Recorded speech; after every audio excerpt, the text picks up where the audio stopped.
ছিল, তারা কি করেছিল? কেউ কি শেখ হাসিনার সামনে গিয়ে ওইটা বলার হ্যাডম দেখাইছিল যে আপা আপনাকে যেতে হবে? অথচ এই ওয়াকারুজ্জামান, তিনি কিন্তু ওই হ্যাডমটা দেখিয়েছিলেন।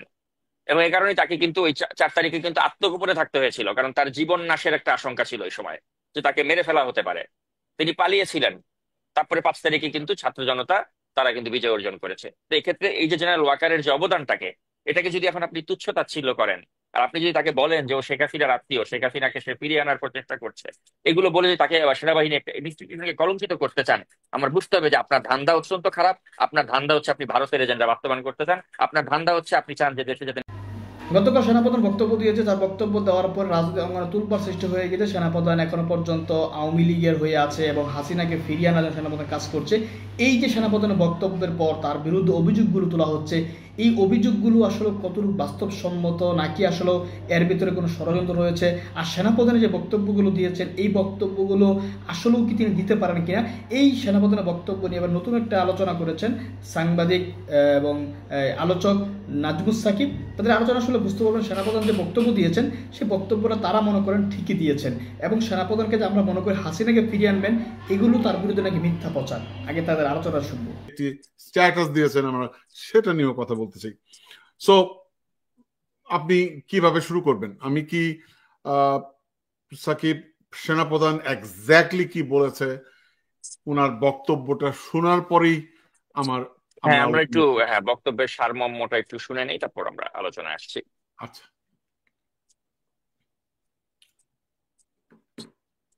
নিজেরা যদি কাদা ছোড়াছুড়ি করেন, মারামারি কাটাকাটি করেন, এই দেশ এবং জাতির স্বাধীনতা সার্বভৌমত্ব বিপন্ন হবে।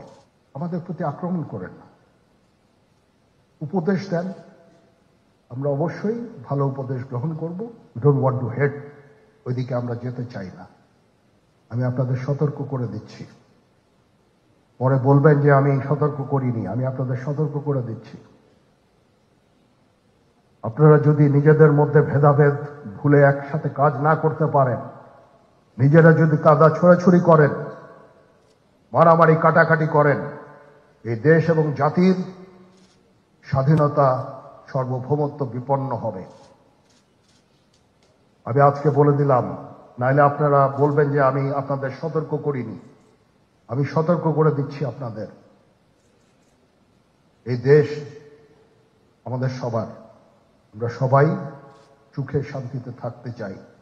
আমরা চাই না হানাহানি, কাটাকাটি, মারামারি। সেই উদ্দেশ্যে আমি কাজ করে যাচ্ছি, আমরা কাজ করে যাচ্ছি। আমাদের সেনাবাহিনীর প্রতি আক্রমণ করেন না। একটা কমন জিনিস আমি দেখতে পাচ্ছি, সেনাবাহিনী এবং সেনা প্রধানের প্রতি বিদ্বেষ কারো কারো। কি কারণে আজ পর্যন্ত আমি এটা খুঁজে পাইনি। আমরা হচ্ছে একমাত্র ফোর্স যেটা আপনাদের জন্য কাজ করে যাচ্ছি, দাঁড়িয়ে আছি প্ল্যাটফর্মে। Of course navy and air force, navy chief আবার মন খারাপ করে করছে। Navy air force all, we all, আমাদেরকে সাহায্য করেন, আমাদেরকে আক্রমণ করেন না, আমাদেরকে অনুপ্রাণিত করেন, আমাদেরকে উপদেশ দেন। কোনো একটা সমস্যা হয়ে গেলে আমি জাহাঙ্গীরউদ্দিন স্যারের স্বর্ণপন্ন হই এবং উনি আমাকে উপদেশ দেন। সিনিয়র জেনারেলরা আমাকে উপদেশ দেন, আমি সবার কাছে স্বর্ণপন্ন হই। আমাদের প্রতি আক্রমণ করেন না। সাকিব, আমরা শুনলাম, আমরা এরপরও অনেক বড় বক্তৃতা দিয়েছেন উনি, এবং বিডিআর বিদ্রোহ নিয়েও কথা বলেছেন। আমি একটু বেশ কিছু মিডিয়া হাউসের থামলেনটাও দেখাতে চাই। একসাথে কাজ না করলে দেশ ও জাতির সার্বভৌমত্ব বিপন্ন হবে, এটা এটিএন করেছে, এটিএন বাংলা। তার এটিএন বাংলা আরেকটা করেছে, সেনাবাহিনীকে সাহায্য করেন, আক্রমণ করবেন না। সেনাপ্রধানের খুবই গুরুত্বপূর্ণ বক্তব্য। তারপরে হচ্ছে, এটা হচ্ছে আমাদের সেনাপ্রধানকে আবারও ধন্যবাদ জানিয়েছেন আমাদের তৃতীয় মাত্রার জিল্লুর ভাই জানিয়েছে। সো এখন আমি আপনার টেকটা নিতে চাই।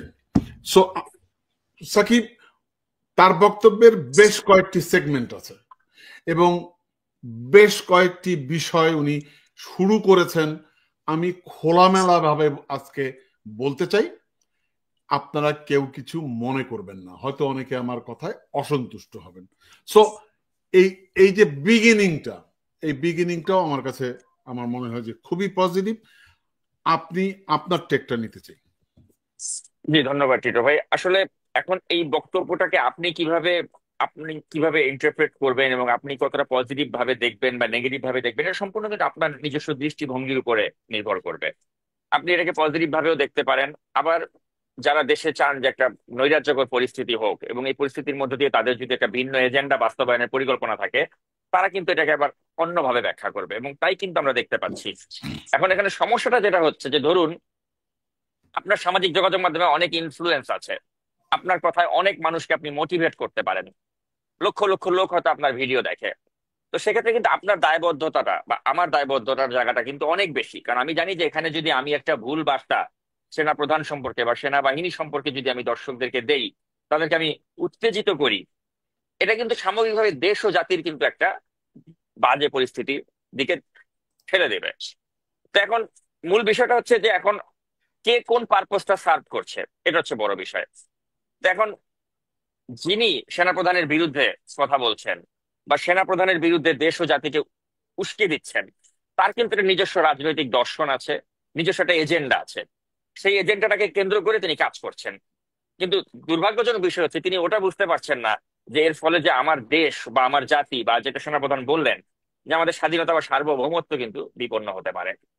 কিন্তু ওই যে এখন ব্যাপারটা হচ্ছে কি, যে আমাদের যদি কোনো ক্ষুদ্র ব্যক্তি স্বার্থের কারণে আমরা যদি আমাদের দেশ ও জাতির সামগ্রিক স্বার্থতা না দেখি, আমরা যদি শুধুমাত্র ভাবি যে না আমি একটা, ওই যে যেটাকে আপনি বলবেন বয়ান, যে আমার বয়ানটাকে আমি এস্টাবলিশ করার জন্য বা আমার রাজনৈতিক ন্যারেটিভটাকে এস্টাবলিশ করার জন্য বা আমার যে রাজনৈতিক দলের প্রতি একটা আনুগত্য আছে সেই রাজনৈতিক দলকে একটা মাইলেজ দেওয়ার জন্য আমি যদি এখন উদ্দেশ্যপ্রণোদিত ভাবে সেনাপ্রধান সম্পর্কে বা সেনাবাহিনী সম্পর্কে মানুষের মনের মধ্যে একটা সন্দেহের তৈরি করে দিতে পারি, আর যদি আমি মনে করি যে মুই কোন হনুরে, মানে আমার ভিডিও তো লক্ষ লক্ষ মিলিয়ন মিলিয়ন লোক দেখতেছে, অর্থাৎ দেখো ওয়াকার আমি তোমারে খাইয়া দিলাম, এই মেন্টালিটি নিয়েই কিন্তু এখন কাজ করতেছে কেউ কেউ। দুঃখজনক হচ্ছে সেই বিষয়টা।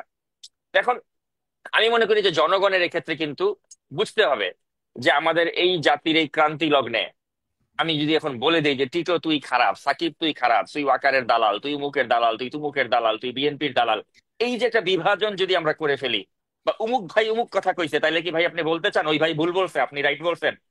ভাই আমি বলবো যেটা টিটো ভাই আপনিও কিন্তু এর আগে বলেছিলেন, যে আমি যা বলছি আপনি যা বলছেন বা অন্য আরেকজন ইনফ্লুয়েন্সিয়াল ইউটিউবার যা বলছেন, আপনারা সবাই বক্তব্য শুনুন, শুনে আপনার নিজের মগজটা খাটান। আপনি আপনার মগজটা খাটায় তারপরে আপনি বলেন যে কোনটা দেশ ও জাতির জন্য ভালো, ওইটার পথেই আপনি যান। আমি বলছি না যে আপনি টিটোর কথা শুনুন, আপনি সাকিবের কথা শুনুন, বা আপনি উমুকের কথা শুনুন, তুমুকের কথা শুনুন। আপনাকে তো আল্লাহ একটা ব্রেন দিয়েছে, সৃষ্টিকর্তা প্রদত্ত ব্রেন। আপনার ব্রেনটা আপনি খাটান, আপনি খাটিয়ে বোঝার চেষ্টা করুন যেখানে আসলে কোনটা আমার দেশ ও জাতির জন্য সঠিক। তা না করে আমাদের প্রবলেমটা যেটা হয়ে গিয়েছে যে অমুক মানুষ এই কথা বা এই বয়ানটা এস্টাবলিশ করতেছে তো ওইটাই রাইট, এর বাইরেও যে একটা কিছু ন্যারেটিভ থাকতে পারে ওইটা আমরা ভাবি না বা আমাদের নিজেদের মগজটা আমরা খাটাই না। এখানে আমাদের কিন্তু প্রবলেমটা। এবং আমি মনে করি এখন এই দেশের জাতি ক্রান্তি লগ্নে জেনারেল ওয়াকারুজ্জামান তিনি যে কথাগুলো বলেছেন, এই কথাগুলো আমাদেরকে হৃদয় দিয়ে উপলব্ধি করতে হবে। জাস্ট সমালোচনা করার জন্য সমালোচনা, বা বিদেশ থেকে একজন খুব প্রভাবশালী ইউটিউবার, সেই ইউটিউবার তিনি একটা বয়ান এস্টাবলিশ করছেন এবং আমি অন্ধের মতো তার সমর্থক বলে ওই বয়ানটাকে আমি বিশ্বাস করে আমি জেনারেল ওয়াকার সম্পর্কে একটা নেতিবাচক ধারণা পোষণ করব, সেনাবাহিনী সম্পর্কে একটা নেতিবাচক ধারণা পোষণ করব, তাতে হবে কি ওই যে যেটা জেনারেল ওয়াকারুজ্জামান বললেন যে আমাদের দেশ ও জাতির যে স্বাধীনতা সার্বভৌমত্ব বিপন্ন হওয়ার যে আশঙ্কা, সেই বিপন্ন হওয়ার দিকেই কিন্তু আমরা যাবো। এবার আপনি লক্ষ্য করুন যে এই মুহূর্তে রয়ের ন্যারেটিভটা কি, র বা ভারতীয় গোয়েন্দা সংস্থা বা আমাদের শত্রু রাষ্ট্র ভারত, তাদের ন্যারেটিভটা কি এই মুহূর্তে? তারা চাচ্ছে দেখাতে তাদের রিপাবলিক টিভি বা সবাই যে বাংলাদেশে একটা নৈরাজ্যকর পরিস্থিতি চলছে, কেউ এটাকে সামাল দিতে পারছে না। সেটাকে এস্টাবলিশ করে কিন্তু তারা দেশটার মধ্যে একটা অরাজক পরিস্থিতি দেখিয়ে তাদের উদ্দেশ্য হাসিল করার চেষ্টা করছে। আপনি True. দেখুন চন্দন নন্দী যিনি, তিনি তো রয়ে রয়ে কাজ করেন। এই চন্দন নন্দীকে এক সময় আমরা কিন্তু ভালো মনে করেছিলাম, তার কথাবার্তা দামি নির্বাচনের আগে আমাদের কাছে ভালো মনে হয়েছিল, যাচ্ছে এই লোকটা হয়তো গণতন্ত্রের পক্ষে কথা বলে, কিন্তু তার যে একটা রয়ের এজেন্ডা ছিল বা তার যে একটা আলাদা উদ্দেশ্য ছিল ওটা বুঝতে কিন্তু আমাদের সময় লেগেছে। তো এখন এই চন্দন নন্দীর ফেসবুকে আপনি যান, চন্দন নন্দীর ফেসবুকে গেলে কিন্তু আপনি দেখতে পারবেন যে এই চন্দন নন্দী সে দেখাতে যাচ্ছে যে বাংলাদেশে প্রচুর নৈরাজ্যকর পরিস্থিতি হচ্ছে, মানুষ পাবলিকলি মব লিঞ্চিং করছে, মানুষ মানুষকে ধরে পেটাচ্ছে, এগুলো পোস্ট করে সে কিন্তু বাইরের বিশ্বের কাছে একটা ধারণা দেওয়ার চেষ্টা করছে যে বাংলাদেশের অবস্থা হচ্ছে এরকমই।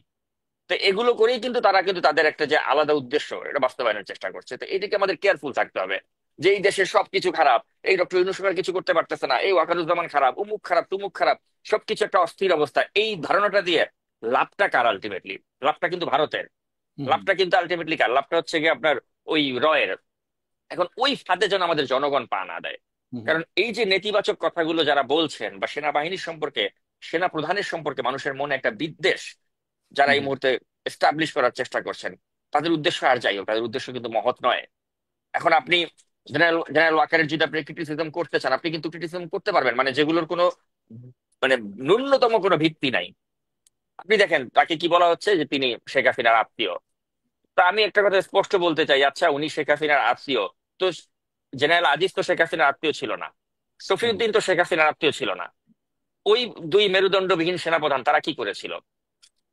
আরো তো কত সেনাপ্রধান ছিল, তারা কি করেছিল? কেউ কি শেখ হাসিনার সামনে গিয়ে ওইটা বলার হ্যাডম দেখাইছিল যে আপা আপনাকে যেতে হবে?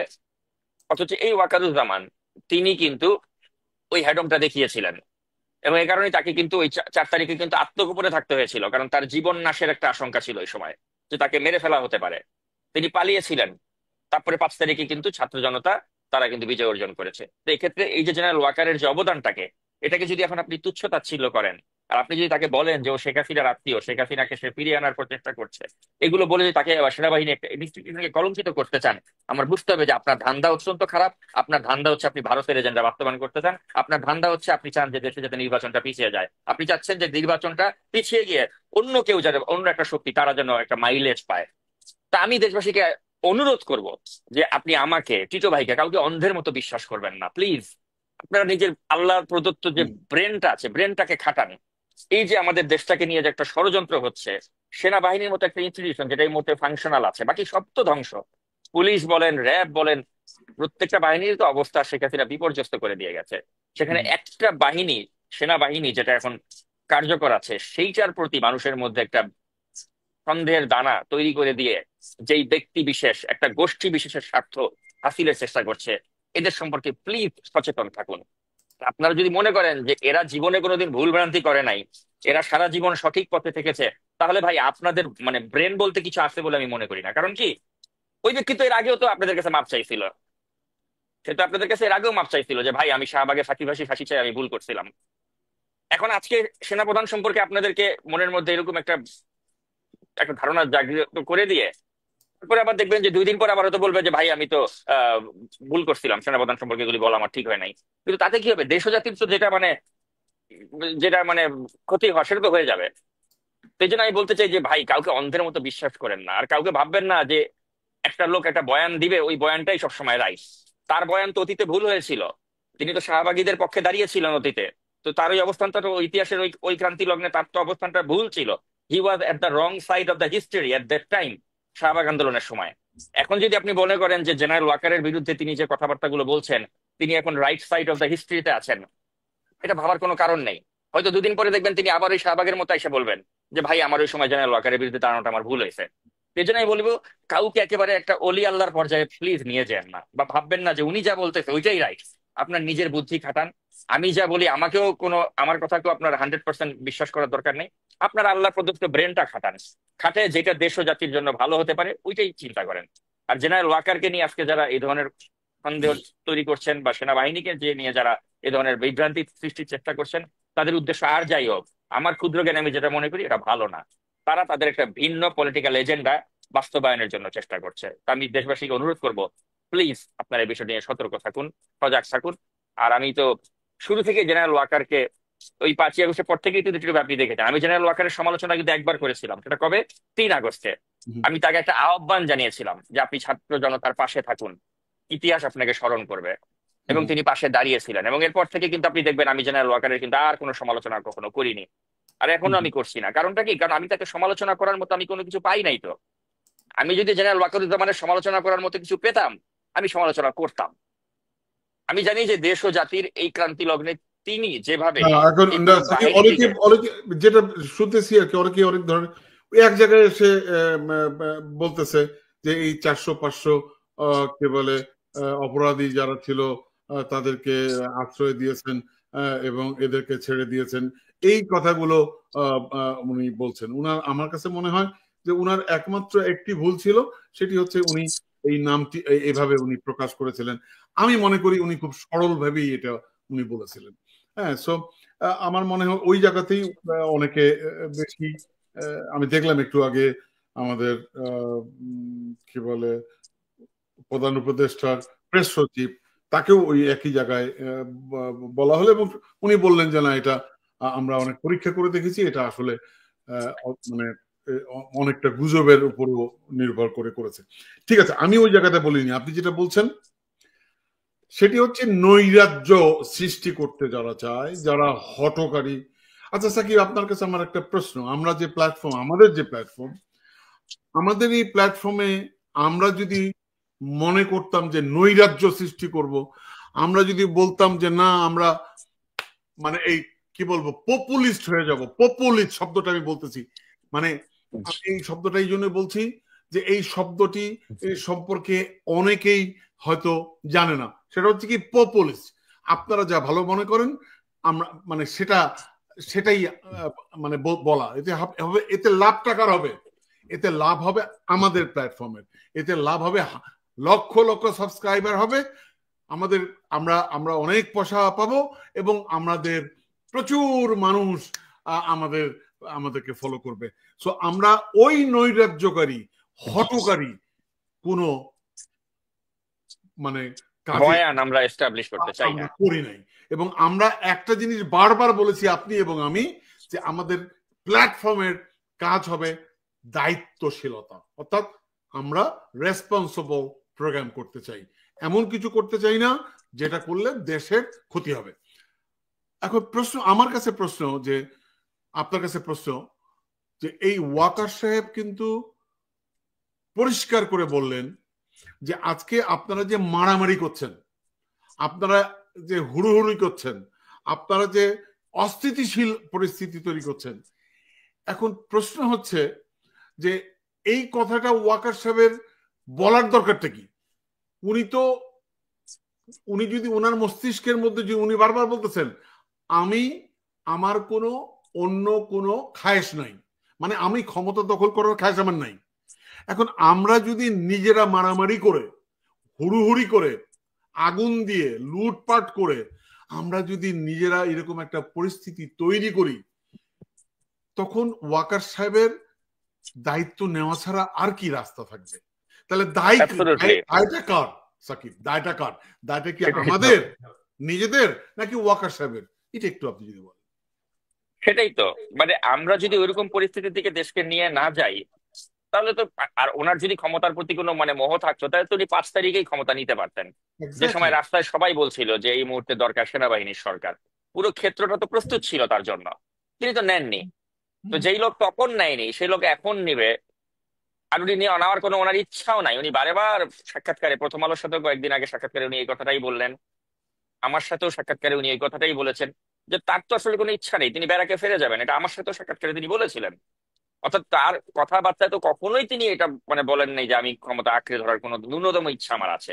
এখন তারপরেও যদি আপনি মানে আপনার একটা ধারণা প্রসূত বা কল্পনা প্রসূত কথা তার উপর চাপিয়ে দিতে চান কোনো ভিত্তি ছাড়া, তখন মানে এটা ওই যে কদম্বিনী মরিয়া প্রমাণ করিল সে মরে নাই, ওই অবস্থা হয়ে গেছে। যে উনি ক্ষমতা না নিয়ে মানে প্রমাণ তো করতে পারতেছেন না যে উনি যে ক্ষমতার প্রতি মোহ নাই, এখন আর কিভাবে উনি প্রমাণ করতে পারে? এখন যদি দেশের মধ্যে আপনার একটা নৈরাজ্যকর পরিস্থিতি সৃষ্টি করে দেন, আপনার যদি উদ্দেশ্য থাকে যে বিএনপির ঠেকাও, কারণ এখন একটা নির্বাচন হইলে এটা অন্ধেও জানে যে বিএনপি ক্ষমতায় আসবে, বিএনপি জিতবে। এখন বিএনপি কে নির্বাচনে যাতে একটা হইলে, নির্বাচন হইলে বিএনপি জিতবে, অর্থাৎ নির্বাচনটাকে পেছাবার জন্য দেশে একটা অস্থিতিশীল অবস্থা তৈরি করো। এতে কার পারপোজটা সার্ভ হবে আপনি ভালো করে বুঝতে পারতেছেন। এটা ভাবে ওই করে যে জামায়াত ইসলামী আছে তাদেরকে দল গোছাতে হবে, তাদেরকে একটা দল গোছাবার জন্য সময় প্রয়োজন। আর ইন দা মিন টাইম যদি আপনি নির্বাচনটা ডিলে করতে পারেন বছর খানেক, তাহলে বিএনপির মধ্যে তো ইচ্ছা মতো চাঁদাবাজি করতেছে। তো এই অভিযোগটা তখন আপনি আরো বড় করে এস্টাবলিশ করতে পারবেন। যত সময় দেরি হবে নির্বাচন হতে, তত বিএনপির লোকরা হয়তো আরো মানে ভুল করবে, মানে এই চাঁদাবাজি বলুন বা টেন্ডারবাজি বলুন, দখলবাজি বলুন, এগুলো বিএনপি একটা বড় দল। এই দলের আপনি কয়জন নেতাকর্মীকে কন্ট্রোল করতে পারবেন, তাই না? এখানে তারা এরকম যত সময় যাবে তারা এরকম ভুল ত্রুটির পরিমাণ তাদের আরো বাড়তে থাকবে, চাঁদাবাজির পরিমাণ হয়তো আরো বাড়বে। ওগুলোকে দেখিয়ে তখন আপনি এস্টাবলিশ করবেন, দেখো বিএনপি তো খারাপ দল, বিএনপি তো চাঁদাবাজ, বিএনপির ভোট দিও, এবার বিএনপির ভোটটা আপনি কমাবেন।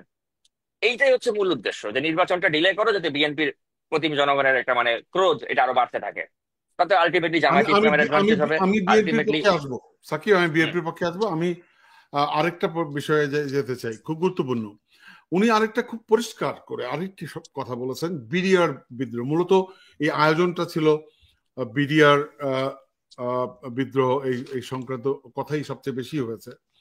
সো ওখানে কিন্তু উনি খুব পরিষ্কার করে বলেছেন, আমার কাছে মনে হয়েছে উনি উনি অন্তত উনার পক্ষ থেকে উনি পরিষ্কার বলেছেন।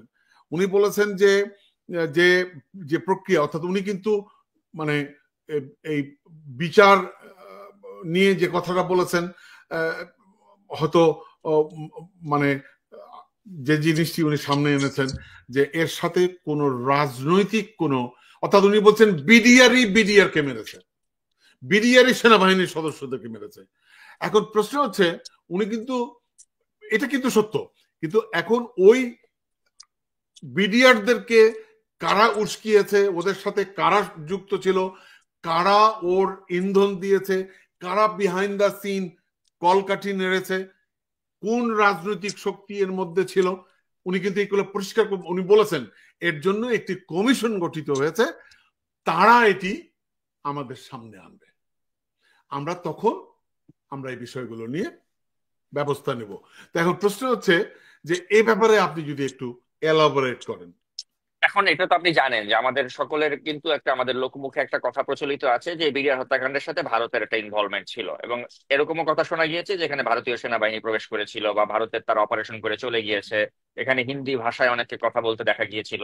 তো এখন সেনাপ্রধান যদি বলেন যে এখানে আমাদের দেশের বাহিনীর লোকরা এটা করেছে, তখন ওই যারা ওই ষড়যন্ত্র তত্ত্ব আবিষ্কার করছে তারা তখন বলবে যে দেখো উনি তাহলে কিন্তু এখানে ভারতীয় বাহিনী যারা ইনভলভমেন্ট ছিল তাদেরকে উনি ছাড় দিচ্ছে, উনি ভারতের পারপাস সার্ভ করছে, এটা এস্টাবলিশ করার কিন্তু চেষ্টা কোনো কোনো পক্ষ করছে। কিন্তু তারা এই বোকারা এটা বুঝতেছে না যে সেনাপ্রধান কিন্তু এট দ্য সেম টাইম এটাও বলেছেন যে তদন্ত কমিশনের মাধ্যমে যদি এখানে অন্য কারো ইনভলভমেন্ট থাকে তাদেরকেও বিচার আনা হবে। অর্থাৎ তিনি কিন্তু এটা রুল আউট করেননি যেখানে ভারতের ইনভলভমেন্ট থাকতে পারে, না না বা এখানে করেন। এখানে এটা কিন্তু তিনি উড়িয়ে দেননি, তিনি কিন্তু এটা তদন্তের মাধ্যমে বলেছেন বের হবে।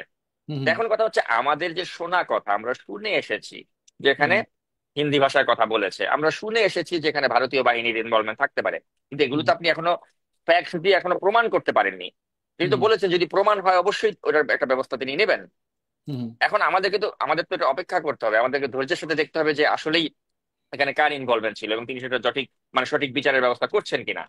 কিন্তু ওই যে আমাদের যেটা, আমাদের মনের ভিতরে আপনি একটা ষড়যন্ত্র তত্ত্ব ঢুকিয়ে দেবেন, আপনি আমাদের মনের ভেতরে সেনাপ্রধান সম্পর্কে একটা বিদ্বেষ ঢুকিয়ে দিবেন, আপনি মনের ভেতরে ঢুকিয়ে দিবেন যে এই সেনাপ্রধান ভারতের রয়ের বা হাসিনার হয়ে কাজ করতেছে, এটা ঢুকিয়ে দিয়ে তো মনে করেন আপনি আপনার যে একটা হীন একটা পলিটিক্যাল এজেন্ডা আছে বা আপনার যে একটা হীন উদ্দেশ্য আছে সেটা বাস্তবায়নের জন্য আমাদের এই যে কিছু শ্রেণীর বোকা জনগণ তাদেরকে বোকা বানিয়ে আপনি যে আপনার একটা ওন পারপাস সার্ভ করবেন, এইটার ব্যাপারে আমি মনে করি আমাদের দেশবাসীকে সতর্ক থাকতে হবে। অন্তত যারা বুদ্ধিমান দেশবাসী বা যে অংশটুকু আমি মনে করি যে অনলাইনে মাঠ গরম করে না, বাস্তবের যারা আছেন তারা নিশ্চয়ই সেটা বোঝেন। কারণ এটা তো আসলে বলার কোনো মানে অপেক্ষা রাখে না টিটো ভাই, যে অনলাইনে কিন্তু এই গ্রুপটা মানে যেই গ্রুপটা সেনাপ্রধানকে গালাগালি করে, আমাকে গালাগালি করে, আপনাকে গালাগালি করে, এরা অনলাইনের রাজা।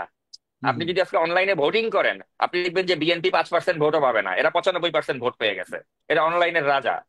তো এখন এই অনলাইনের রাজা যারা, এরা মনে করেন আমাকে আপনাকে গালি মেরে 14 গোষ্ঠী উদ্ধার করে দিবে, আমি বাটপার আপনি বাটপার।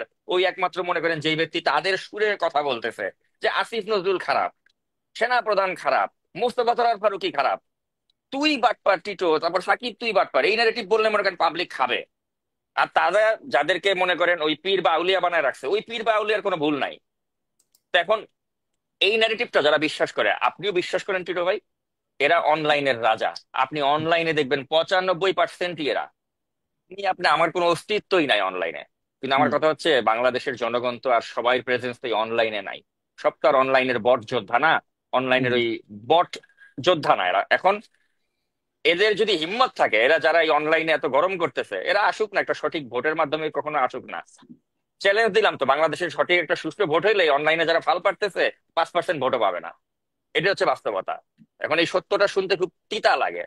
ওই সত্য ফেস করার সাহস নাই দেখে তো এরা চাচ্ছে দেশের মধ্যে একটা সংঘাত, একটা সংঘর্ষ বা একটা সেনাবাহিনীর প্রতি একটা বিরূপ মনোভাব দিয়ে তাদের হীন না, উদ্দেশ্য এখন বাস্তবায়ন সাকিব, করতে। সাকিব সেনাপ্রধান কিংবা সেনাবাহিনীকে প্রতি বিষদগার করে, তাদেরকে নিচু দেখিয়ে, তাদেরকে মানে একদম কালিমা যুক্ত করে আমরা কি অর্জন করব? আমরা কি অর্জন করতে পারবো? আমরা অর্জন করব যে আমাদের একটা বাহিনী এখন ফাংশনাল আছে, সেটা হচ্ছে সেনাবাহিনী। হুম, আজকে যদি সেনাবাহিনী না থাকতো, হাসিনা পালাতো না, হাসিনা এই দেশেই থাকতো, আরো হাজার হাজার মানুষকে খুন করে হলেও থাকতো। আর ভারতের সাপোর্ট তো তার ছিলই। আমাদের জনগণের কি হতো একটুখানি চিন্তা করে দেখেন, দেশটা একটা জাহান্নাম বানিয়ে হলেও থাকতো। কারণ ও তো নির্দেশই দিয়েছিল গুলি করো, ও তো ক্ষমতা ছাড়ার মতো মানুষ না। তার মধ্যে তো ন্যূনতম অনুশোচনা এখনো কাজ করছে না। সে তো এখন, আপনি দেখেছেন আমি কালকে যে প্রতিবেদন করলাম সেখানে তার যে একটা অডিও আমি প্রচার করেছি, যেখানে সে বলছে যে 32 নম্বর যারা ভেঙেছে তাদের হাত ভেঙে ফেলো, এটা আমার কামনা। অর্থাৎ তার মধ্যে তো কোনো অনুশোচনা নেই, সে তো একটা সাইকোপ্যাথ। হুম, এইরকম একটা সাইকোপ্যাথকে আপনি উৎখাত করাটা কিন্তু এত সোজা ছিল না। ছাত্র জনতা আন্দোলন করেছে, পাশাপাশি সেনাবাহিনী আমাদের পাশে দাঁড়িয়েছিল বলেই আমরা এটা পেরেছি। হুম, তো এখন যেই সেনাবাহিনীর সহযোগিতায় আমরা এই অসম্ভবকে সম্ভব করতে পেরেছি, এখন এই সেনাবাহিনীকে বা এই একজন সেনা প্রধান যার বাহিনীর ভেতরে তার অত্যন্ত গ্রহণযোগ্যতা রয়েছে, তাকে আপনি বিতর্কিত করতে পারলেই তো আপনি ভারতের এজেন্ডা বা হাসিনার এজেন্ডা বাস্তবায়ন করতে পারবেন। এবং তাই কিন্তু হচ্ছে, এবং এটা উদ্দেশ্যমূলক ভাবেই হচ্ছে। তা আমি মনে করি যে আমাদের দেশের জনগণ সবাই কিন্তু আর ওই টাইপের না যে যারা এই অনলাইনের এই সাইবার যোদ্ধাদের কথায় বিভ্রান্ত হয়। আমি মনে করি দেশের সংখ্যাগরিষ্ঠ জনগণ এখনো, তাদের মধ্যে শুভ বুদ্ধি আছে। সংখ্যাগরিষ্ঠ জনগণ এখনো তারা শান্তিপ্রিয় জনগণ, এবং তারা এক্স্যাক্টলি। এই কথাটা আমি যুক্ত করতে চাচ্ছিলাম যে সাকিব, আমাদের দেশের মানুষ শান্তিকামী মানুষ। যারা নৈরাজ্য সৃষ্টি করতে চায়, যারা হঠকারী মানে আচরণ করছে, এবং যারা একটা গন্ডগোল লাগিয়ে দিয়ে মজা লুটতে চাচ্ছে, তাদেরকে কখনোই সমর্থন করবে না, এটা আমার বিশ্বাস। আপনি কি বলেন? অ্যাবসলিউটলি। আর এই যে দেখেন, এই যে এই কথাগুলি বলার কারণে দেখেন এই যে কমেন্টসে ওরা, ওদের গায়ে খুব লাগছে, ওরা বলতেছে আমি বিএনপির দালাল, আমি ওয়াকারের দালাল, এগুলি লিখতেছে। তো এখন আমার কথা হচ্ছে যে ভাইরে, আমি বিএনপির দালাল না কিসের দালাল? তোমাদের যদি এতই সৎ সাহস থাকে তাহলে নির্বাচন কেন পিছাতে চাচ্ছ? কেন নির্বাচন বানচাল করতে চাও? কারণ তোমরাও জানো যে এখন যদি একটা ভোটাভুটি হয়, ওই বিএনপির কাছে তোমরা কখনোই বেল পাবা না। এটা হচ্ছে বাস্তবতা। এখন তার মানে এই না যে আমি বিএনপির সমর্থক, আমি কখনোই কোনো রাজনৈতিক দলের সমর্থক নই। কিন্তু কথা হচ্ছে বাস্তবতাটা আমি স্বীকার করি, সেটা যেটার পক্ষেই যাক। এটা হচ্ছে বাস্তবতা, এটা হচ্ছে রিয়েলিটি, যে এখন যদি নির্বাচন হয় বিএনপি বিপুল ভোটে জয়ী হবে। এখন যারা দেশে নৈরাজ্যকর পরিস্থিতি চাচ্ছে বা ইনভাইট করছে, তাদের উদ্দেশ্যটাই হচ্ছে যে নির্বাচন হলে তো বিএনপি জিতে যাবে, অতএব ওই বিএনপি রে ঠেকাও। এখন বিএনপি রে ঠেকানোর জন্য তারা তো মোটামুটি এই প্রশাসনের মধ্যেও তো তাদের একটা ইনফ্লুয়েন্স তারা রেখেছে। তারা এমন একটা লোককে আইজিপি করতে পেরেছে সফলভাবে, যে আইজিপি সরাসরি জামায়াত ইসলামের হয়ে কাজ করছে। এই আইজিপি বাহার সরাসরি জামায়াত ইসলামের হয়ে কাজ করছে আইজিপি। এবং এই আইজিপির প্রভাবে আপনি দেখুন যে তারা, শুধু আইজিপি না, প্রশাসনের আরো গুরুত্বপূর্ণ জায়গায় জামাত ইসলামের লোকজন রয়েছেন। এরা মনে প্রাণে এরা চাচ্ছে যে দেশটা একটা অস্থির অবস্থায় চলুক, অস্থিতিশীল অবস্থায় চলুক, চলে নির্বাচনটা ভণ্ডুল হোক, নির্বাচন যাতে আর সামনে না হয়। কারণ সেনাপ্রধান কিন্তু বারে বারই বলছেন যে আমি ব্যারাকে ফিরে যাব, একটা যথার সময় একটা সুষ্ঠু নির্বাচন দিয়ে আমি চলে যাবো, এটা আবারও তিনি কিন্তু পুনর্ব্যক্ত করেছেন। এখন এই কথাগুলি তো তাদের কাছে ভালো লাগে না। তারা চায় যে সেনাপ্রধান বলবে যে নির্বাচন আরো পরে হবে, আরো দেরিতে হবে, নির্বাচন অনিশ্চিত, বা আমি আরো না, না, সংস্কার এখানে হবে। এখানে একটা কথা আমি বলি, এখানে আমি আমার টেকটা দিতে চাই। আমার কথা হচ্ছে যে এই গভর্নমেন্ট, ইউনূস সাহেব আমাদের সকলের মাথার মাথার মুকুট। আমি এটা কিন্তু সবসময় বলি। আমি হয়তো অনেক সময় রাগ করে হয়তো উনাকে দু একটা কথা বলি, কিন্তু এটা ভালোবেসে বলি, কিন্তু আমার কাছে মনে হয় যে আমাদের মাথার মুকুট উনি। কিন্তু আমার প্রশ্ন হচ্ছে, এই সরকারের অপদার্থ কিছু কিছু উপদেষ্টার কারণে আমরা এখন এটা ফাংশন করছে না। এখন যেহেতু ফাংশন করছে না, সেহেতু আমাদের উপায় কি? আমাদের উপায় হলো ইলেকশন বলা। স্যার, আপনি আমাদের শ্রদ্ধার পাত্র, আপনি আমাদের মাথার তাজ, আপনি ইলেকশনটা দেন, দিয়ে আপনি আপনার ইজ্জতটা রক্ষা করেন, নাহলে তো উনার ইজ্জত নষ্ট হয়ে যাবে। এখন আর এমনিও আমরা আপনি জানেন যে নির্বাচিত সরকার আসলে দেশের এখন যে বর্তমানে নৈরাজ্য চলছে, এই নৈরাজ্য অটোমেটিক কমে আসবে। হ্যাঁ, কারণ এখন তো মনে করেন আপনি কোথা থেকে যে কি কন্ট্রোল হচ্ছে আপনি তো ওইটাই বুঝতে পারছেন না। যেমন এক্স্যাক্টলি। আপনি এবং মনে করেন এবং পাওয়ারের যে আমি একটা বলি, আমি শেষ ব্যালেন্স, করি সাকিব, পাওয়ারের। আমি শেষ করি। ব্যবসা বাণিজ্য স্থবির, সবকিছু স্থবির, একমাত্র কারণ রাজনৈতিক কোন দল রাষ্ট্র ক্ষমতায় নাই, এটাই হচ্ছে মূল কারণ। যে একটু আপনি বলেন। জি, এবং আপনি দেখুন যে মানে এখন তাদের একটাই এখন উপায় মানে একটাই তাদের উদ্দেশ্য যে সেনাবাহিনী মানে যেই ইনস্টিটিউশনটা ফাংশনাল আছে এইটারে আপনি বিতর্কের মধ্যে ফেলে দেন, এইটাকে আপনি বিতর্ক করে দেন, সেনাপ্রধানকে আপনি বিতর্কিত করে দেন, আপনি নির্বাচনটা ভণ্ডুল করেন।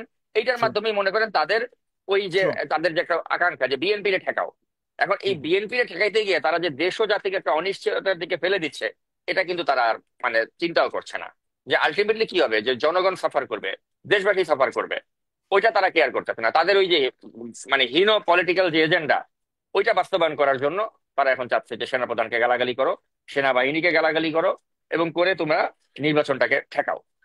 এখন আমার কথা হচ্ছে যে এটা আসলে জনগণ তাদেরকে উপলব্ধি করতে হবে। আমি জনগণের কাছে এটাই আহ্বান করব যে আপনারা চিন্তা করে দেখুন যে এই যে মানে অনর্থক যে বিতর্কগুলো করা হচ্ছে, অনর্থক। আমি একটা এক্সাম্পল দিই।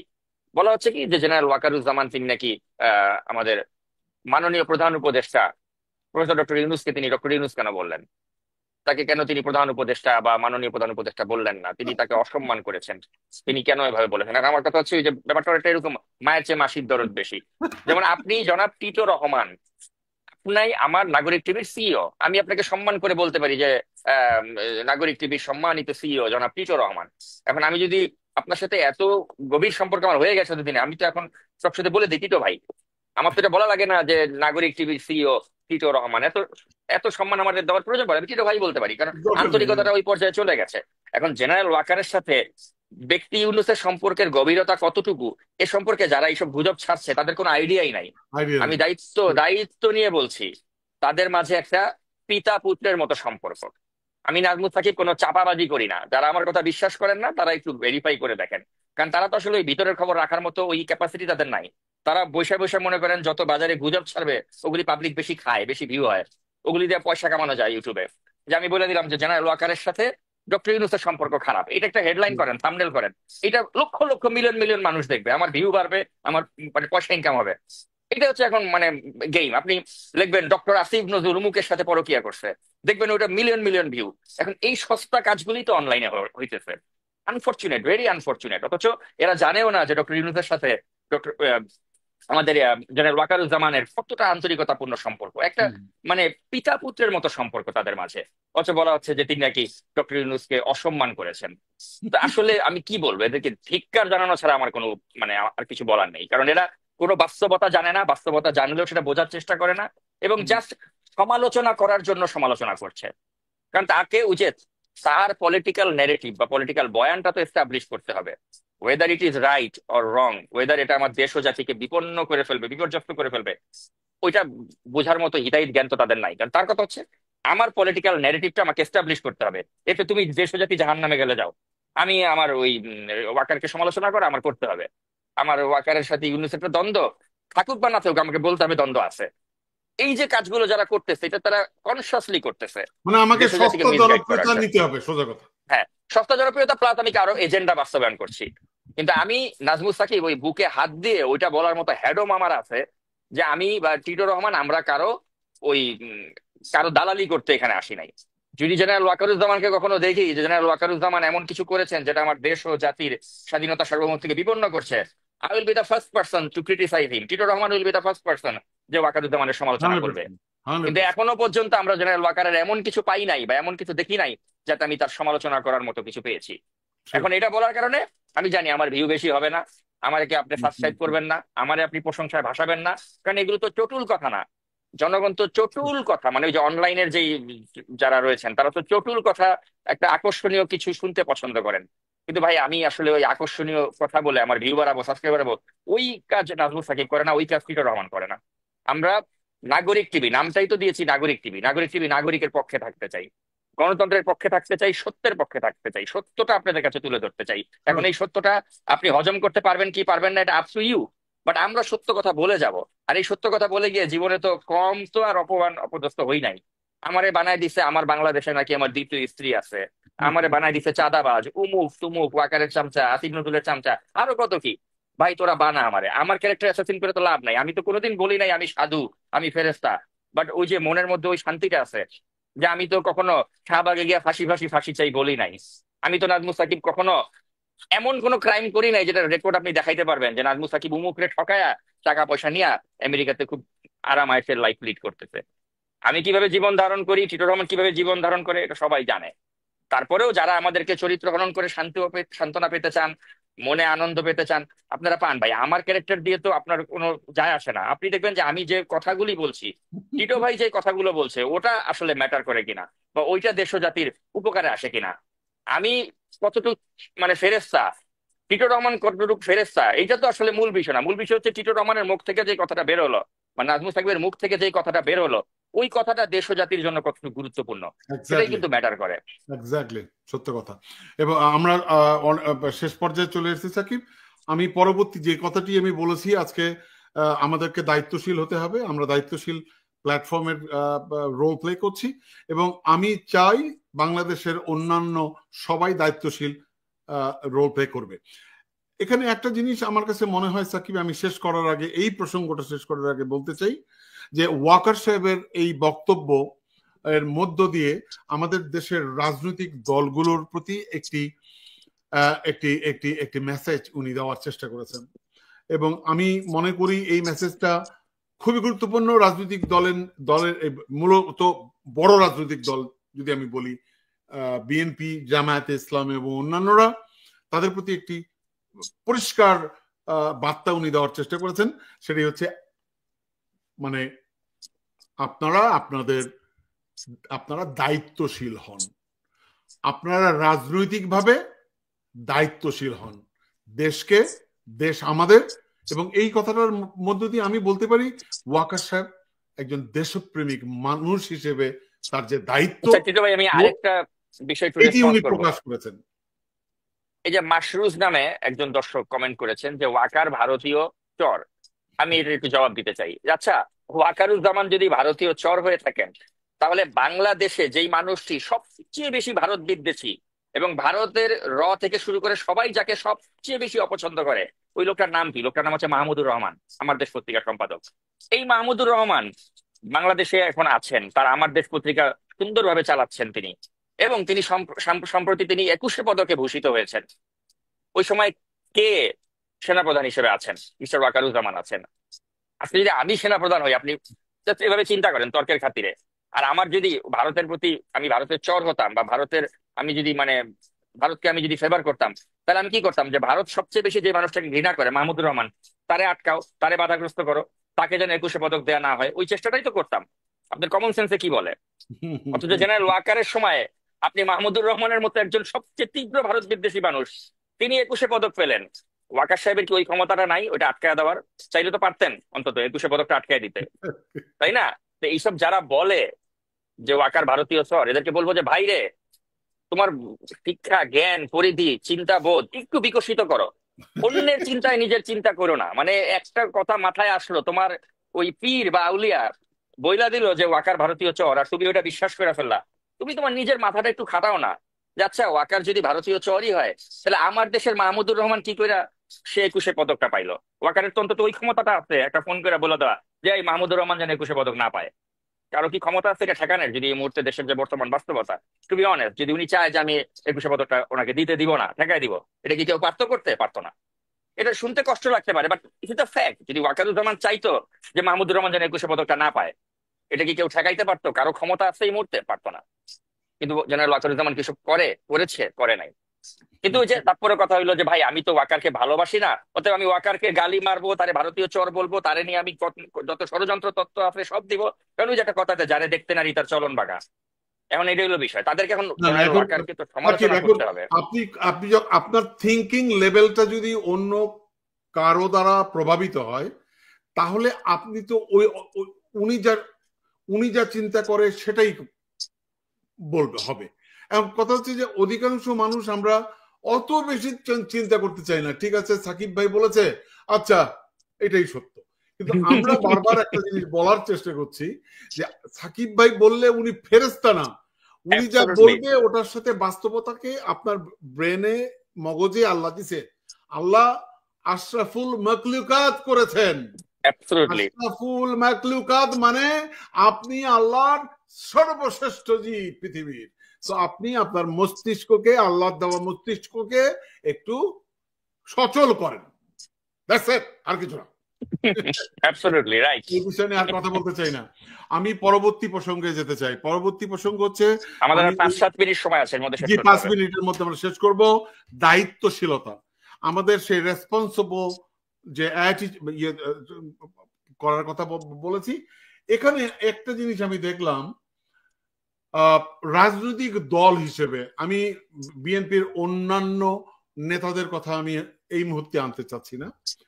আমি দুটো শব্দ আমার কাছে খুবই প্রাণিধানযোগ্য মনে হচ্ছে। আমরা বিভেদে জড়ালে দেশ ক্ষতিগ্রস্ত হবে, তারেক রহমান বলেছেন, এবং উনি আরেকজন আবার বলেছেন আমরা বিভেদে জড়ালে দেশ ক্ষতিগ্রস্ত হবে। এখন প্রশ্ন হচ্ছে, এই তারেক রহমানের এ পর্যন্ত যতগুলো এই 6 মাসে উনি যা যা বলেছেন, এগুলো যদি একটু মানে সংকলন করেন, আমার কাছে মনে হয় যে ওনার মধ্যে থেকে আজ পর্যন্ত যা যা উনি বলেছেন প্রত্যেকটি খুবই কনস্ট্রাকটিভ, খুবই দায়িত্ব জ্ঞানশীল কথা। এখন আমার কাছে মনে হয় যে এটাকে আপনি কিভাবে বিশ্লেষণ করবেন? আসলে সত্যি কথা বলতে কি, আমি যতই তারেক রহমানের কথা শুনি আমি ততই মুগ্ধ হই। এখন এটা বললে আপনি বলবেন যে আমি তো তাহলে বিএনপির প্রতি আমার একটা সফট কর্নার চলে আসছে বা আমি বিএনপি করি, বিষয়টা তা না। আমি একদম মন থেকে বলছি না সাকিব, আমরা যে কিন্তু বিএনপি কে এত বেশি সমালোচনা করি, এটা কেউ করে না। কিন্তু যেটা সত্য আমি এটা স্বীকার করতে দ্বিধা নেই যে সাম্প্রতিক সময়ে তারেক রহমান এত প্র্যাগমেটিক সিদ্ধান্ত নিয়েছেন এবং এত চমৎকার করে তিনি কথাবার্তাগুলি বলছেন বা তার দলকে গোছাচ্ছেন বা অর্গানাইজ করছেন, এটা আসলে আমি মনে করি অন্য যে কোনো নেতাদের জন্য এটা ঈর্ষণীয়। যে তারেক রহমান যেভাবে দূরে থেকে নেতৃত্ব দিচ্ছেন বা যেভাবে তিনি কথা বলছেন, আমি তো তার কথার মধ্যে কোনো ফল্ট পাই না। যেমন উইথ ডিউ রেসপেক্ট, জামায়াতে ইসলামের আমির তিনি যে একটা কথা বললেন যে দেশে নাকি দুইটাই দেশপ্রেমিক শক্তি আছে, একটা হচ্ছে জামায়াতে ইসলামী, একটা হচ্ছে সেনাবাহিনী। মানে এর মতো ফালতু বয়ান, এর মতো মানে হাস্যকর বয়ান আর কি হতে পারে? আজকে আপনি চিন্তা করেন, আজকে তারেক রহমান যদি স্লিপ অফ টাং এই ধরনের একটা কথা বলতো, আপনি দেখতেন অনলাইনে তারেক রহমানকে নিয়ে ট্রলের পর ট্রল হতো, অনলাইনে তারেক রহমানের 14 গোষ্ঠী উদ্ধার করতো। কিন্তু যেহেতু আজকে এটা জামায়াতে ইসলামী, তো এটা নিয়ে ট্রল হবে না। কারণ কি, অনলাইনে জামায়াতে ইসলাম হচ্ছে হিরো। 95% অনলাইন যোদ্ধারা হচ্ছে জামাত ইসলামের পক্ষে, এটা হচ্ছে বাস্তবতা। আপনি অনলাইনে একটা ভোটাভুটি করেন যে আপনি কাকে চান, বিএনপি না জামাত, আপনি দেখবেন 95% বলবে জামাতকে চায়, আর 5% বিএনপি থাকে কিনা ওটা আমি জানি না। কিন্তু মাঠের বাস্তবতা অবশ্য আলাদা। মাঠের বাস্তবতা আপনি জানেন যে কার শক্তি বেশি। তো এখন আমার কথা হচ্ছে, তারেক রহমান যেভাবে দলটাকে গুছিয়েছেন, যেভাবে তিনি কথাবার্তাগুলি বলছেন, যে প্র্যাগম্যাটিক ওয়েতে তিনি সিদ্ধান্তগুলো নিচ্ছেন, এটা আসলে আমি মনে করি অন্য যে কোনো রাজনৈতিক দলের জন্য শিক্ষণীয়। আর আমি মনে করি এটা যদি বিএনপি ধরে রাখতে পারে, এই সংযম বা এই তারেক রহমানের নির্দেশনা যদি তারা যে কাজ করতে পারে, তাদের আসলে ভুল পথে যাওয়ার কোনো সম্ভাবনা নেই। আর আমি মনে করি এই যে দেশকে নিয়ে যে ষড়যন্ত্রগুলো হচ্ছে, সেনাবাহিনীকে যে বিতর্কিত করা হচ্ছে, আমি মনে করি এখানে আমাদের জনগণকে খুব দায়িত্বশীল ভূমিকা পালন করতে হবে। কারো কথাকে, সেটা আমি হই, টিটো ভাই হোক, আর যত বড় অনলাইন যোদ্ধাই হোক, কারো কথাকে অন্ধভাবে বিশ্বাস করবেন না। আপনাকে নিজেকে আল্লাহ একটা বুদ্ধি দিয়েছে, বিচার বুদ্ধি বিবেচনা দিয়েছে। আপনি আমার কথা শুনুন, অন্যদের কথাও শুনুন, তারপরে আপনি নিজের বুদ্ধি দিয়েই চিন্তা করুন যে কোনটা আমার দেশ ও জাতির মঙ্গল বয়ে আনবে, এবং ওইভাবেই নিজেকে গঠন করুন। আমি বলছি না আপনি আমার কথা বিশ্বাস করে ওইভাবেই আপনি নিজেকে ওইটা ইমপ্লিমেন্ট করুন আপনার লাইফে, না। আপনি আমার কথাও শুনুন, আমার মতের বাইরের মত যারা আছে তাদের মতগুলো শুনুন। তারপরে আপনাকে তো আল্লাহ একটা ব্রেন দিচ্ছে, ওটা খাটিয়ে আপনি দেখুন যে কোনটা আমার দেশ ও জাতিকে একটা সুন্দর রাস্তায় নিয়ে যাবে। ওইভাবেই চলুন। কারণ দিন শেষে আমাদের সকলের প্রত্যাশাটা কি? আমাদের প্রত্যাশা হচ্ছে আমরা চাই যে এই দেশ ও জাতি যেন একটা সঠিক ট্র্যাকে আসে, এবং আমরা যেন একটা গণতান্ত্রিক বাংলাদেশ পাই। ওটাই আমাদের সকলের উদ্দেশ্য। আর এর বাইরে যদি কারো কোনো উদ্দেশ্য থেকে থাকে, কেউ যদি চিন্তাই করে যে আমি জীবনেও কখনো বাংলাদেশের মাটিতে যাব না, আমি বিদেশে বইসা থাইকা আমি ইউটিউবে সুন্দর সুন্দর ভিডিও বানায় আমি দেশের মধ্যে নৈরাজ্য সৃষ্টি করব, আমি ইউটিউবে ডলার কামাবো, আর আমি কোন একটা দলের পক্ষে বা কোন একটা এজেন্সির পক্ষে কাজ করে আমি নিজের মানে পোয়া বারো করবো, ওইটা আলাদা ভিন্ন কথা। কিন্তু কথা হচ্ছে, যদি দেশের প্রতি আপনার ভালোবাসা থাকে, আপনি যদি দেশকে ভালোবাসেন, তাহলে আপনাকে ওইটাই বুঝতে হবে যে আমি কারো কথা যেন বিভ্রান্ত না হই। কারণ দেশটা আমাদের সবার। আমি বাংলাদেশে যাই, টিটো ভাই বাংলাদেশে যান, আমরা আবারও যাব। কিন্তু কথা হচ্ছে আমরা দেশকে ভালোবাসি। যেই লোক জীবনে বাংলাদেশে যায় নাই বা যেতে চাচ্ছে না, দেশ স্বাধীনের পরেও যেতে চাচ্ছে না বা যাবে না, তার এজেন্ডা বা উদ্দেশ্য নিয়ে কিন্তু আমাদের সতর্ক থাকতে হবে। যে ভাই এই লোক তো, আমরা কি জানি 71-এর স্বাধীনতা যুদ্ধের পরে তো ওই ভারতে যারা মুক্তিযোদ্ধা, তথাকথিত মুক্তিযোদ্ধা যারা পালা ছিল, ওরাও তো দেশে ফিরে আসছিল। আর আমাদের এই অনলাইন যোদ্ধা আপনি দেখুন, মানে ওই যে যারা সোনাগাছিতে ছিল, সোনাগাছির থেকে তো দেশে 71-এর যুদ্ধের পরে ফিরে আসছিল রে ভাই। হুম আর হুম এখন হুম আমাদের হুম। অনলাইন যোদ্ধা আপনি দেখুন, বিদেশে বসে বসে অনেক বড় বড় পেঁচাল পাড়তে পারবে, কিন্তু দেশে আসবে না কিন্তু। ওই না, কিন্তু বিদেশে বসে বসে আমি দেশে দেশটারে। যাওয়া, দেশে যেতে, দেশে যেতে পারবে না, সেটা হচ্ছে তারা হয়তো আহ, আহ, হ্যাঁ সরি। সো এনিওয়ে, ওটা নিয়ে পরে আলোচনা করব। এখন আমি সবশেষ যে বিষয়টা বলতে চাই, নাহিদ ইসলাম। এই নাহিদ ইসলাম আলোচিত, আমাদের নাহিদ ইসলাম, উনি আহ, আহ, আহ, কি বলে, পদত্যাগ করেছে। নাহিদ ইসলাম সরকারের চেয়ে রাজপথে আমার ভূমিকা বেশি হবে। নাহিদ ইসলাম তথ্য তথ্য উপদেষ্টা, উনি চলে গেছেন। আমরা 3 মিনিট এটা আপনার মন্তব্য জানতে চাই। আমি শুধু একটা জিনিস বলতে চাই এখানে, আহ, সেটা হচ্ছে যে এই তরুণরা যে যে যে নতুন রাজনৈতিক দল করছে, যেটাকে অনেকে কিংস পার্টি বলছেন, কিংস পার্টি বলুক আর কুইন্স পার্টি বলুক আর আর যাই বলুক, আমি তরুণদের পক্ষে। আপনি নিজেও জানেন, নাগরিক টেলিভিশনের যে যে রং, সেই রংটাও হচ্ছে তরুণদের রং। সো আমরা তরুণদের রাজনৈতিক শক্তি হিসেবে তাদের সহযোগিতা করতে চাই সব সময়, আন্তরিকভাবে। আপনি নিজেও জানেন, বিপিনুর যখন রাজনৈতিক দল করেছিল, আমরা শক্তভাবে তার তার সাথে ছিলাম। তার পক্ষে থাকার কারণে আমাদের অনেক সমস্যা হয়েছিল, অনেক শেখ হাসিনার মানে আক্রোশের শিকার আমরা হয়েছিলাম, তারপরও আমরা তার পিছনে ছিলাম। সো আমরা থাকতে চাই, কিন্তু আমার কাছে মনে হচ্ছে যে এই তরুণরা যারা রাজনৈতিক দল করছে, তারা বোধহয় আমাদের সাথে বৈরিতা করছে, বিশেষ করে নাগরিক টেলিভিশনের সাথে বৈষম্য করছে। হ্যাঁ, এবং করেছে। হ্যাঁ, এটা হয়তো সময় হলে আমরা বলবো। তো তারা মনে হয় যে জেহাদি, মানে জেহাদি মানসিকতাকে তারা পছন্দ করছে। তারা প্রতিক্রিয়াশীল শক্তিকেই আমার কাছে মনে হয় তারা বন্ধু মনে করে। তো তাদের পথ চলা ভালো হোক, তারা সফল হোক, রাজনীতিতে সফল হোক, এটা আমরা কামনা করি। এবং সব থেকে একটা জিনিস আমার দৃষ্টি গোচর হয়েছে, ওরা অনেকের নাম দেখলাম, ছবি দেখলাম, সেখানে জেন্ডার ব্যালেন্স দেখলাম না, অর্থাৎ কোন নারীকে দেখলাম না। কিন্তু এই 5 তারিখে, 5ই আগস্টের এই হাসিনা বিরোধী যে আন্দোলন, বিপ্লব, এখানে নারীদের অংশগ্রহণ ছিল সবচেয়ে বেশি। সো এটা আমাকে একটু আহত করেছে, আমি একটু অবাক হয়েছি। সো যাই হোক, আপনি এই ব্যাপারে যদি কিছু বলেন আমরা শেষ করব। যে আমাদের হাতে একদমই সময় নেই, আমি জাস্ট 1 মিনিটে এটা বলতে চাই যে আসলে এই যে ছাত্রদের দলটা আপনি দেখুন, এটা শুরুতেই কিন্তু হোঁচট খেয়েছে।